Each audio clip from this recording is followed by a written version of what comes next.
Cross-join is a table function that performs the cross-join of two tables.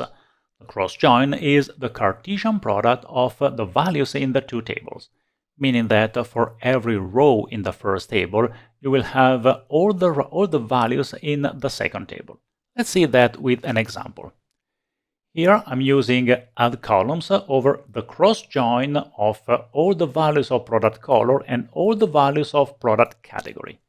So any value of color is joined with any value of the category. That includes non-existing combination.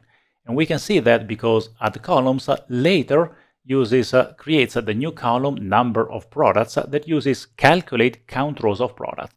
So it's computing the number of products of the given color and the given category. If you look at the result, you see that for computers we have black, blue, brown, gold. We have nearly all the colors. But when we come to television and video, we have products which are black, but there is no product that is blue. So cross-join generated all the possible combinations, also non-existing ones. And that is the reason why cross-join is often used in order to find non-existing but interesting combinations. Let's see that with an example. In this query, I'm first retrieving the top 5 colors. So I'm ordering by sales amount all the colors, and I'm retrieving the top 5, so the most sold colors.